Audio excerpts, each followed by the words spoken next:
नमस्कार। आज मैं एक नया वीडियो लेकर आपकी सेवा में उपस्थित हुआ हूँ। 2-4 दिन पहले मुंबई में लोकल ट्रेन से गुजर रहा था। चर्च की तरफ अंधेरी से आ रहा था। साथ में एक और व्यक्ति बैठे थे। कुछ चर्चा हो रही थी धर्म से संबंधित, ग्रंथों से संबंधित, सनातन धर्म से संबंधित। उन्होंने कहा कि मुझे कुंती के चरित्र के संबंध में कुछ शंका होती है। मैंने उनसे पूछा है क्या आपने विषय में कोई ग्रंथ पढ़ा है, अध्ययन किया है, कहीं चर्चा की है किसी आदमी से, या ऐसे ही मन में शंका होती है? लेकिन नहीं, ऐसे ही मन में शंका होती है, कहीं कहीं कुछ सुनाई पड़ता है, उससे शंका होती है। मैंने उनसे कहा कि आप इस विषय में थोड़ी जानकारी प्राप्त कीजिए। संक्षेप में मैं बता देता हूँ कि कुंती थी कौन, ये उनका क्या चरित्र था, वास्तविक जीवन कैसा था, जो महाभारत में इस पर चर्चा हुई है। मैंने उनसे बताया कि उन्हें तो सुचिस्मिता कहा गया है। सुचिस्मिता मतलब क्या?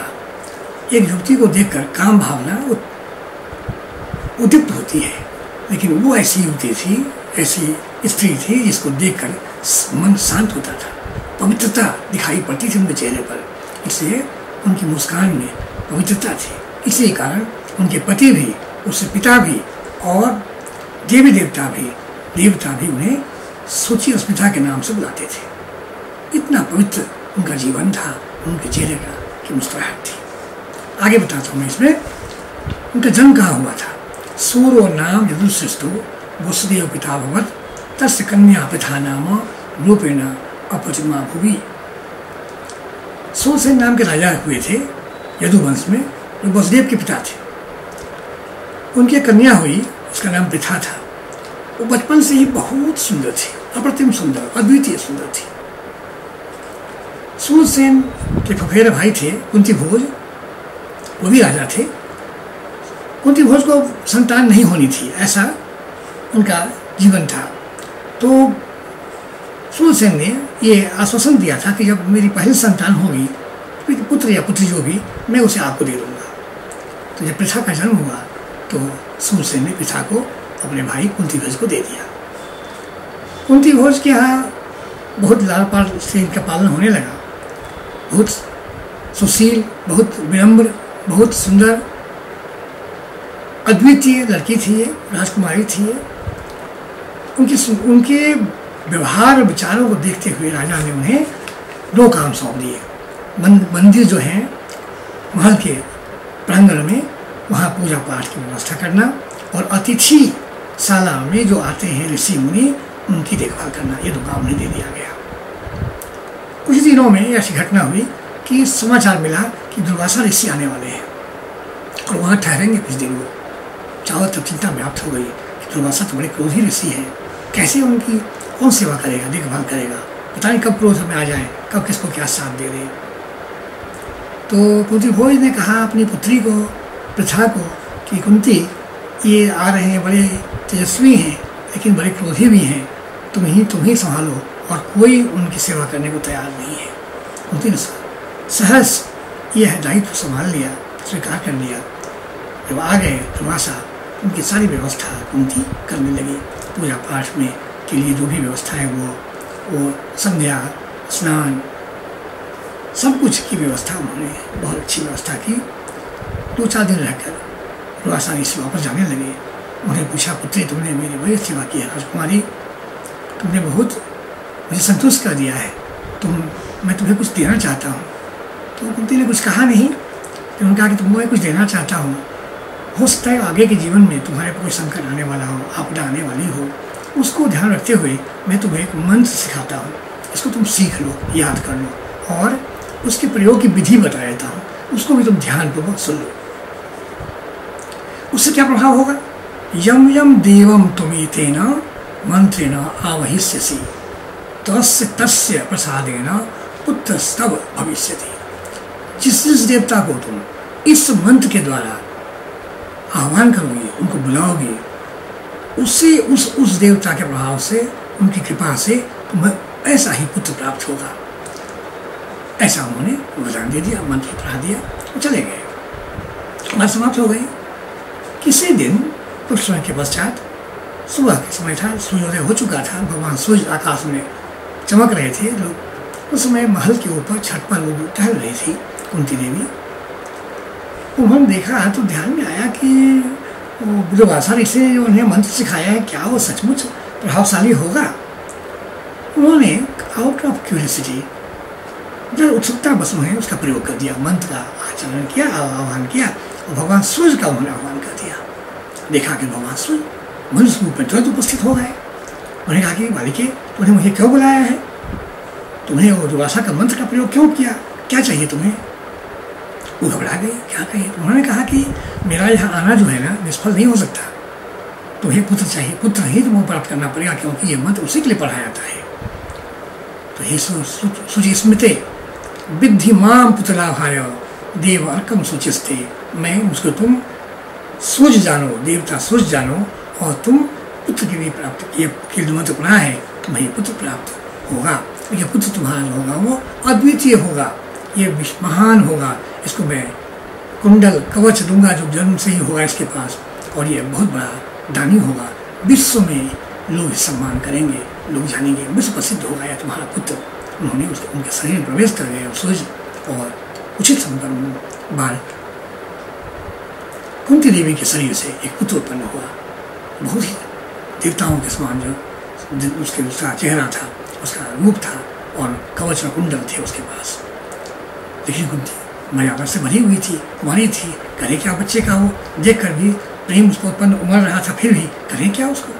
लेकिन उन्होंने निर्णय लिया कि नहीं, एक सब परिवार की मर्यादा, राजमहल भवन की मर्यादा को रखते हुए इस बच्चे को मैं रख नहीं सकती। उन्होंने एक बक्से में डालकर उसको जल में बहा दिया, और जल में बाद में वो बच्चा कहीं और गया बहते हुए पानी में, और राधा नाम की एक उस सारथी की पत्नी ने उसे उठा लिया और उसे अपने पास लेकर अपने पुत्र बना के रख लिया। उसको बाद में एक लड़का कर्ण के नाम से विख्यात हुआ।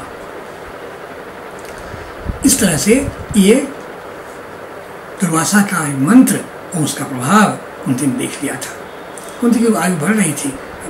कुंती भोज राजा ने सोचा कि कन्या का विवाह करना चाहिए, इतनी सुंदर कन्या है राजकुमारी, तो विवाह के लिए उतना अच्छा राजकुमार भी मिलना चाहिए, राजा भी मिलना चाहिए। उन्होंने स्वयंवर की आयोजन किया, स्वयं सभी देशों के राजा बुलाए गए, राजकुमार बुलाए गए। उसमें हस्तिनापुर के राजा पांडु भी आए थे। पांडु शरीर से विशाल था उनका शरीर, और इंद्र के समान स्वभाव होते थे। वो राजाओं के बीच में बहुत शक्तिशाली थे, चौड़े कंधे, बड़े विशाल छाती, ऐसे ही सिर पर मुकुट, और बहुत प्रतापी थे और तेजस्वी थे वो।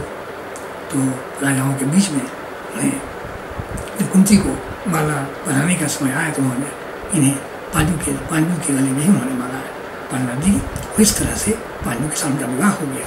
कुछ दिनों के बाद ही भीष्म पितामह ने सोचा कि पांडु को एक और विवाह करना चाहिए, तो उन्होंने मध्य देश के राजा की बहन थी माद्री, उस माद्री से उनका विवाह करा दिया। इस तरह पांडु की 2 पत्नियां हो गई, 2 रानियां हो गई।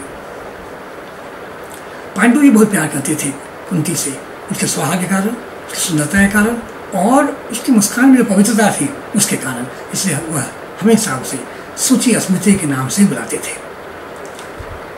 एक राजा ने सब जगह राजों को जीत लिया था, इसलिए निष्कंटक राज्य था उनका, आसपास में कोई दुश्मन भी नहीं थे, इसलिए अधिकांश समय वो चले आते थे मृगया करने, शिकार करने के लिए जंगलों में, वनों में घूमते रहते थे, रानियों को लेकर वनों में चले आते थे वो। एक दिन घटना ऐसी हुई कि एक मृगा को उन्होंने मार दिया, तीर से मार दिया उसे। वह मृगा मनुष्य के रूप में बोलने लगा, आवाज़ किया उसने। उन्होंने कहा तुमने ऐसा क्यों किया, मुझसे क्यों मारा? तो उन्होंने कहा मैं ऋषि किंदम हूँ, मैं मृगी के साथ आखेट कर रहा था, यहाँ मृगी के साथ में आनंद में कर रहा था। तो उन्हें वही बीच में इस तरह मारकर मेरा वध करके उन्हें बहुत बड़ा पाप अर्जित किया है। तो मैं श्राप लूँगा, तुम्हारे श्राप का प्रभाव ये होगा कि तुम कभी भी अपनी पत्नी के साथ अगर समागम करना चाहोगे, उसमें तुम्हारी मृत्यु हो जाएगी, तुम मर जाओगे। पांडु वापस आए, पत्नियों से बात चर्चा की। कुंती ने उन्हें समझाया कि अब तो जो घटना हो चुकी है, श्राप तो आपको मिल चुका है, वो श्राप झूठा हो नहीं सकता, ब्राह्मण का श्राप है झूठा हो नहीं सकता है, इसलिए आपको जीवन जीना चाहिए इस तरह से कि आप सात्विक जीवन जिए। स्त्री पुरुष का समागम का जो है समय हो खत्म हो गया, हम उसके साथ आप नहीं कर सकते। हम रानियाँ हम भी इस बात से आश्वस्त हो गए हैं, तो हम भी उसमें आपको इस तरह जीवन में बाधा नहीं डालेंगे जिससे कि आपके इस श्राप का फल भोगना पड़े। ऐसा करके सब जीने लगे। लेकिन कुछ ही दिनों में राजा को बड़ी चिंता हो गई कि पुत्रहीन रहकर निसंतान होकर मैं कैसे जीऊँगा और क्या करूँगा इसका। राजकाज उन्होंने छोड़ दिया, राजा का जो चिन्ह था, जो मुकुट था, सब कुछ उन्होंने भेज दिया, कहा कि जिसको चाहे उसको राजा बना दे भीष्म, हमें नहीं चाहिए राजगद्दी, हम वन में ही रहेंगे। दोनों रानियों के साथ वहीं रहने लगे। वो एक दिन अत्यंत उद्विग्न हो गए कि निसंतान मैं स्वर्ग भी नहीं जा पाऊँगा, मेरा मुझको मोक्ष नहीं मिलेगा, मेरे पूर्वज जहाँ गए वहाँ मैं नहीं पहुँच पाऊँगा। उन्होंने इनको कहा, कुंती को कहा कि रानी सोहमेवं विदित्वैतत् प्रपश्यामि शुचि स्मृते अनपत्य शुभान लोकान न प्राप्स्यामि इति चिंतयन्। मैं बहुत उद्विग्न हूँ, बहुत चिंतित हूँ कि हे शुचि स्मृते, मैं जान चुका हूँ कि मैं निसंतान हूँ, मेरा पुत्र हो नहीं सकता। इस तरह मैं जो फल मिलता है पुत्र के पाप होने से, स्वर्ग जाता है व्यक्ति, वह सुख मुझे नहीं मिल पाएगा। मैं इस कारण बहुत चिंतित रहता हूँ, मैं उद्विग्न रहता हूँ।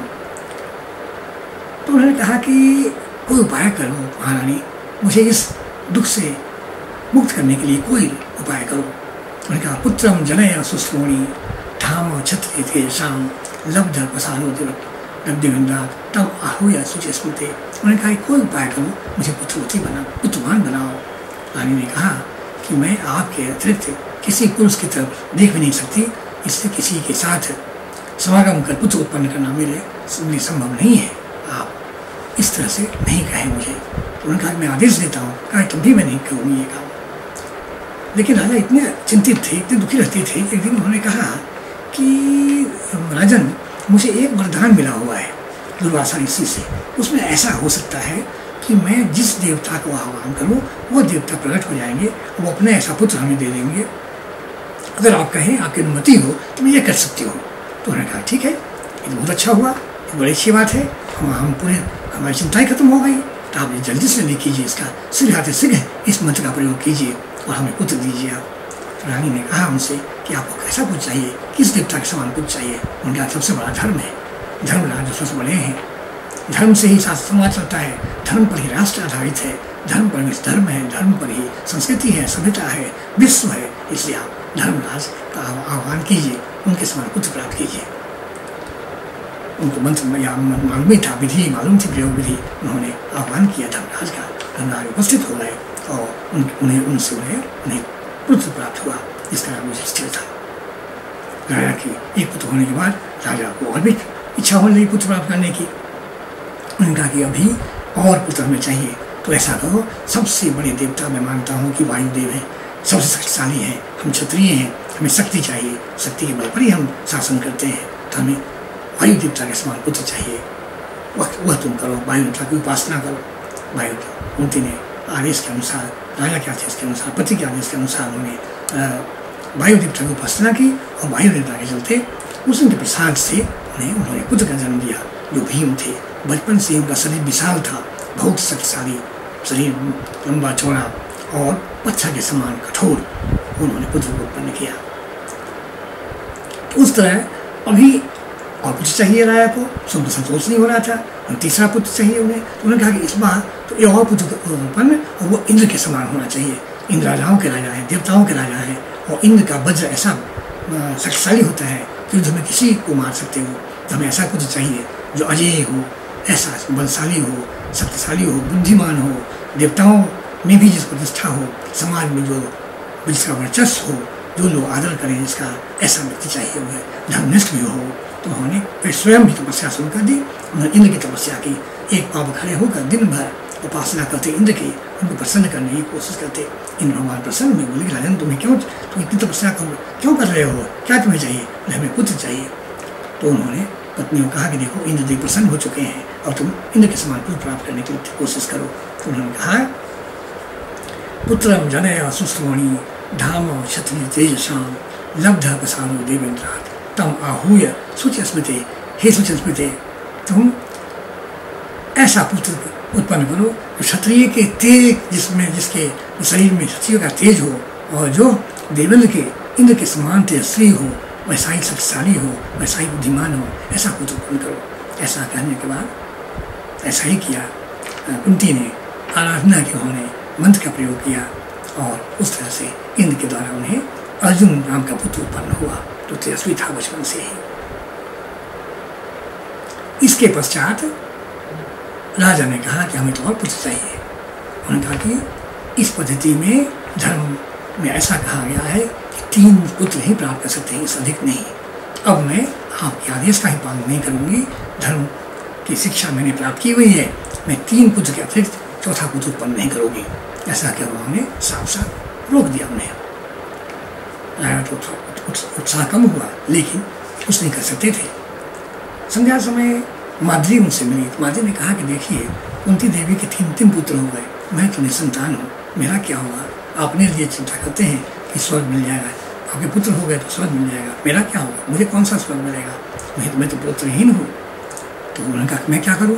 बोलेगी तो मैं नहीं बोल पाऊँगी कुंती को, क्योंकि मुझे अहंकार बहुत है और मैं उनसे बोलने में हिचक रही हूँ, मैं नहीं बोल पाऊँगी। आप ही मेरी तरफ से प्रार्थना कीजिए कुंती को कि मेरे लिए भी वो मंत्र का प्रयोग करें, मुझे भी पुत्र की प्राप्ति कराएं। राजा ने अगले दिन कुंती से कहा कि देखो महारानी, ये माद्री तुम्हारी छोटी बहन के समान है और वह पुत्रहीन है, निसंतान है, उसके लिए कुछ करो ना, उसके लिए कुछ सोचो। उन्होंने कहा कि ठीक है, आप कहते हैं तो एक बार मैं मंत्र का प्रयोग करूँगी, लेकिन यह मंत्र उसको मैं सिखा देती हूँ, उसको करने को बोलिए, एक बार वह मंत्र का प्रभाव रहेगा, एक पुत्र उसको प्राप्त हो जाएगा। ऐसा कहा कि उन्होंने माद्री के लिए प्रयोग किया। माद्री ने पूछा कि तुमको कैसा पुत्र चाहिए, किस देवता को स्मरण करती हो तुम? उन्होंने कहा कि हमको अश्विनी कुमार जैसा पुत्र चाहिए, सुंदर, तेजस्वी, बुद्धिमान और प्रतापी। ठीक है, मैंने तुम्हें बताया, अगर तुम उससे आह्वान करो अश्विनी कुमार उत्पन्न हो जाएंगे। ऐसा ही हुआ, लेकिन उन्होंने अश्विनी कुमार 2 भाई हैं, दोनों के लिए प्रार्थना कर दी। प्रार्थना होने के कारण क्या हुआ तो 2 पुत्र उसके हो गए एक बार में ही। 2 पुत्र हैं, वही नकुल और सहदेव हुए उनके, ये बहुत ही सुंदर थे, विश्व में सुंदरतम ऐसे दोनों पुत्र हुए उनके, और वैसे ही महान शक्तिशाली भी हुए दोनों पुत्र। इस तरह 5 पुत्र हो गए। अब बच्चों की पढ़ाई लिखाई चल रही थी, ब्राह्मण ऋषि मुनि सब थे ही आसपास, सब शिक्षा दे रहे थे। 5 भाई शिक्षा प्राप्त कर रहे थे। 14वां साल पूरा हुआ अर्जुन का, उस समय एक बड़ा उत्सव मनाया। कुंती ने ब्राह्मणों को निमंत्रण दिया, स्वयं भोजन बनाया और सबको भोजन स्वयं खिला रही थी। वो भोजन खिला रही थी। इधर माद्री और राजा पांडु दोनों अलग थे, उन्हें काम पीड़ा सताने लगी। वो दोनों ही एक तरफ निकल गए, अलग चले गए, एकांत में चले गए और वहाँ से थोड़ा हटकर, और वहाँ कोई था ही नहीं। उन्हें ऐसा मौसम, ऐसा वातावरण, ऐसा सुहावना मौसम था, काम उत्तेजित हो गए दोनों, और दोनों ने आलिंगन कर दिया दूसरे का। काम उत्तेजना के कारण उसी समय उस ब्राह्मण का जो साप था वो फलीभूत हुआ, और वहीं राजा पांडु वहीं गिर गए, मूर्छित हो गए। वो भाग कर निकली, वहाँ से भागी हुई आई वो। माद्री उन्होंने कुंती को कहा कि बहन ऐसा हो गया, ऐसी बात हो गई, तो ऐसा तुमने क्यों किया? तुम जानती थी कि ये भाव होने वाला है, फिर तुमने ऐसी गलती कैसे कर दी? अब जो था रोते हुए दोनों रानियाँ रोने लगी। चलाने के ब्राह्मण लोग सब तो गए, कुछ लोग ब्राह्मण थे ही वहाँ, सब चले गए। उनको देखा, उन्होंने लाया तो मूर्छित ही नहीं, वो तो स्वस्थ से आ चुके हैं, उनका शरीर निर्जीव हो गया है। छाती पीटने लगी दोनों रानियाँ, अब क्या होगा? तो दोनों ने कहा कि हम लोग दोनों भी राजा के साथ ही हम लोग का भी संस्कार कर दीजिए, हम लोग मर जाएंगे। तो माद्री ने कहा कि नहीं नहीं, ऐसा नहीं हो सकता, हमारे पुत्रों की देखभाल कौन करेगा? 5 पुत्र हैं, ऐसे कैसे चलेगा? उन्होंने ये कहा कि मैं आपके पुत्र को अपना पुत्र नहीं मान सकती, मेरा हृदय उतना उदार नहीं है, लेकिन आप मेरे पुत्र को अपना पुत्र मान सकती हैं। आप बहुत उदार हृदय हैं, इसलिए आप जीवित रहें, मुझे जाने दें पति के साथ, मैं भी अग्नि प्रवेश कर जाऊँगी। ऐसा ही हुआ, माद्री अग्नि प्रवेश कर गई और चिता में जलकर भस्म हो गई, और कुंती रह गई 5 पुत्रों को लेकर। ऋषियों ने कहा कि अब यहाँ जंगल में कैसे रहेंगे, बच्चे बड़े हो गए हैं, कि देखभाल होनी चाहिए, उनकी पढ़ाई लिखाई शिक्षा की व्यवस्था और होनी चाहिए, यहाँ आप अकेले मत रहें, आप चलिए। तो ब्राह्मणों ने उन्हें अपने साथ लिया और सब हस्तिनापुर आ गए। उन्होंने कहा कि हस्तिनापुर में राजा जो हैं, राजा बहुत प्रेम नहीं करते आपके पुत्रों से, लेकिन आप जाएंगे कहाँ, और वहाँ दूसरा कोई भी विकल्प नहीं है, इस आपको वहीं रहना पड़ेगा। धृतराष्ट्र आप बच्चों से उतना प्रेम नहीं करते, हम सब जानते हैं बात को। ऐसा कहकर सब वहाँ रहने लगे। कुंती के लिए जीवन कठिन था, 5 बच्चे और वातावरण बिल्कुल ही शत्रुता का माहौल, वहाँ बहुत कठिनाई से पालन पोषण कर पाती थी वो। लेकिन वो इतनी बुद्धिमती थी, इतनी समझदार थी, धर्म का उनको अच्छा ज्ञान था, तो इसलिए वह रहने लगी वो। लेकिन दुर्योधन हर समय बच्चों को मारने की चेष्टा करता रहता था। एक बार जो लाक्षागृह की कथा आप सबको मालूम है, कैसे लाक्षागृह में उनको रखकर जलाकर मारने की चेष्टा की गई थी, बच गए किस तरह से वो। 2 घटना और बताऊंगा कि किस तरह कुंती विदुषी ही नहीं, धर्मपरायण ही नहीं, उनको अनेक बातों का ज्ञान था, बहुत सेवा भाव से तेजस्वी, धर्मपरायण, अनेक गुण थे उनमें। एक दिन व्यास मुनि ने कहा, अब वो छिप कर रह रहे थे गाँव में, क्योंकि लाक्षागृह से बच गए थे और तो उसमें एक गाँव में व्यास मुनि ने कहा कि तुम लोग चले जाओ, एक चक्रा गांव में एक ब्राह्मण परिवार रहता है, उन्हीं घर में रहो तुम, वहाँ कोई तुम्हें पता नहीं लगा पाएगा कि तुम कौन हो, तुम्हारा रूप जो है, तुम्हारा जो नाम है उन्हें मालूम नहीं होगा, तो तुम दुर्योधन की शत्रुता से दूर रह पाओगे। दोनों चले गए एक चक्रा गाँव में, ब्राह्मण परिवार के उनके घर में रहने लगे। दिन में भिक्षाटन करते, शाम के समय 5 भाई और माँ रहकर वहाँ वो खाना खाते और वहीं से आराम से रहते। वहीं भीम उनकी रक्षा करते, ये 4 भाई और एक माँ वो आराम करते वो लोग। एक दिन भीम भिक्षाटन के लिए नहीं गए। उस दिन के समय ब्राह्मण परिवार में बहुत रुदन हो रहा था, क्रंदन हो रहा था, लोग बहुत रो रहे, चित्कार करके रो रहे थे। तो कुंती उनके घर के अंदर चली गई, पूछा कि क्या बात है, आप सब लोग कि कौन सी आपदा आ गई, क्या दुख आ गया। उन्होंने बताया कि एक बकासुर नाम का राक्षस है जो प्रत्येक दिन एक पुरुष को, एक व्यक्ति को खा जाता है और साथ में अनेक भोजन देना पड़ता है उसे। राजा हमारा इतना दुर्बल है कि वो इसको रोक नहीं पाता, कुछ नहीं कर पाता। हम सब लोग बड़े दुर्भाग्य से, हम लोग ऐसे भाग्यहीन हैं कि इस राज्य में रह रहे हैं और मारे जा रहे हैं। तो आज रात को मेरे पुत्र को जाना है वहाँ, हम चारों ही रो रहे हैं, इसलिए हम कहते हैं कि मैं जाता हूँ, पत्नी कहती है मैं जाती हूँ, बेटी कहती है मैं जाती हूँ, बेटा कहता है मैं जाता हूँ। हम चारों रो रहे हैं कि एक नए को जाना है और एक नए को मरना है। कुंती ने कहा कि ऐसा करते हैं, हमारे 5 पुत्र हैं, एक अगर मारा भी गया तो भी 4 बच जाएंगे और आपका तो अकेला ही है, इसे आप मत भेजिए, मैं व्यवस्था करती हूँ। बहुत रुकने पर भी कुंती ने कहा कि नहीं, मेरा बच्चा जाएगा, आप बेटा नहीं जाएगा। उन्होंने भीम को बताया कि ऐसी बात है, ऐसी समस्या। भीम ने कहा ठीक है मैं जाता हूँ। शाम के समय जब आए युधिष्ठिर तो होने बड़ा उनको मालूम पड़ा कि ऐसा होने वाला है, तो बहुत क्रोधित हो गए वो। उन्होंने कहा कि भीम के कारण ही हम सब सुरक्षित हैं, हमारा जीवन उन्हीं पर आधारित है और आप भीम को भेज देंगे वहाँ, ये कौन सा नियम है, ये कौन सा धर्म है, ये कौन सा न्याय है, ऐसा नहीं कर सकती आप, आपने सोचा नहीं क्या। तो माता ने कहा, कुंती ने, ऐसी धर्म का क्या ज्ञान था उन्हें। आप देखिए, अर्थो द्वावपि निष्पन्नो युधिष्ठिर भविष्यः, एक साथ में 2 काम हो जाएगा, दो काम हम कर पाएंगे एक ही डिसीजन से। क्या? प्रतिकारश्च नाभासश्च धर्मश्च चरितो महान। इस ब्राह्मणी धर्म रहने से जो आश्रय मिला हुआ है, उसका प्रतिकार कैसे, उसका उपकार का हम बदला चुकाएंगे, तो उस ब्राह्मण की रक्षा करके हम उसका उपकार भी चुका देंगे। और यहाँ जो गांव के लोग हैं सब त्राही त्राही मचा है, भयभीत हैं सब। तो उस तरह से अगर बकासुर की बल का बल हो जाता है, भीम उसे मार डालते हैं, तो कितने लोगों की जान बच जाएगी, कितना बड़ा धर्म होगा। ये हम क्षत्रियों के लिए इससे बड़ा काम क्या हो सकता है। इसलिए युधिष्ठिर तुम चिंता न करो, मैंने सोच समझ कर निर्णय लिया है, आज भीम ही जाएंगे और मुझे पूरा विश्वास है हमारे पुत्र पर, भीम उसको मार कर ही लौटेंगे, इस गाँव को भी शांति मिलेगी। ऐसा देखिए उनका न्यायप्रियता, त्याग और निष्ठा, और कैसे दूसरे के लिए उपकार का, प्रत्युपकार करने का विचार। आगे उन्होंने एक और घटना ऐसी हुई है जिससे मालूम पड़ेगा चरित्र कैसा था उनका। राजकुमारी, महारानी, और अंत में किस तरह उन्होंने जीवन बिताया है। जब महाभारत युद्ध खत्म हो गया, युधिष्ठिर राजा बन गए, सम्राट बन गए, 5 पुत्र उनके, 4 पुत्र उनके बड़े बड़े अधिकारी बन गए, राज्य में मंत्री बन गए, सब बन गए। उनके सामने कोई टिकने वाला नहीं था, इतने शक्तिशाली थे ये, देवताओं के अंश उत्पन्न 5 भाई ऐसे थे। तो एक दिन विदुर ने धृतराष्ट्र को कहा कि कब तक आप दूसरे का आश्रय में रहकर, जिसके लिए जीवन भर आपने शत्रुता की, उसका अन्न खाते हैं, फिर भी आप शांति में बैठे रहते हैं। जल्दी जाइए, हटिए यहाँ जाइए, वहाँ छोड़िए आप, हम सब बूढ़े हो गए हैं, हम सब चलते हैं जंगल में, वानप्रस्थ आश्रम में, अब आप छोड़िए जीवन, सुख से जीवन जीने का जो है वो बंद कीजिए आप।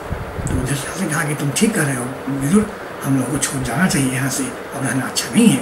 ऐसा हो गया, और कल सुबह हम लोग निकल चलेंगे। हर रोज प्रातःकाल युधिष्ठिर आने थे मिलने के लिए महाराज धृतराष्ट्र से, उनसे आज्ञा लेकर आगे काम शुरू करते थे। तो देखा कि उस दिन सुबह सुबह सब तैयार हो रहे हैं जाने के लिए। कहाँ जा रहे हैं सब लोग?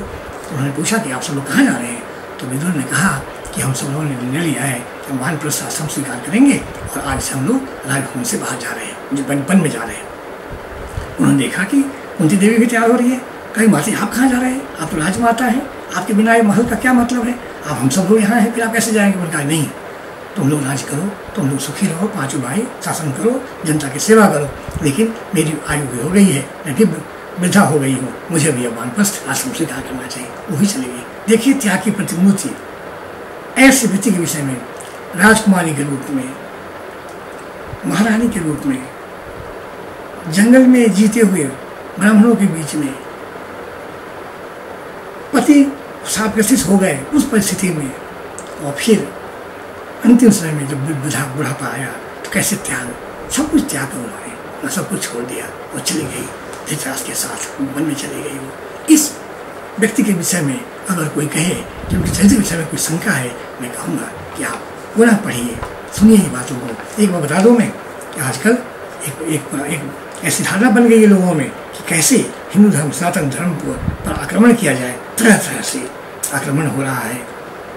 इसको रोकिए, इसके लिए उनको जवाब दीजिए, प्रत्युत्तर दीजिए। कोई अगर ऐसा बोलता है कुछ भी हमारे पुरुषों पूर्वजों के विषय में कोई ऐसी बात करे तो उनको आप जवाब दीजिए, उनसे चुप मत रहिए। अगर कहीं कोई चीज़ जानकारी कम हो, अपने ग्रंथ पढ़िए, बड़े बड़े ग्रंथ हैं अपने सनातन धर्म के, उनके पढ़िए, आपकी शंकाएँ दूर हो जाओगे। आप पुनः समाज में सिर उठाकर चलिए, स्वाभिमान के साथ बातें कीजिए और सिंह की तरह अभिमानी बनिए। सनातन धर्म महान है और हम उस धर्म से अपने आप को गौरवान्वित महसूस करते हैं। आज इतना ही, धन्यवाद, नमस्कार।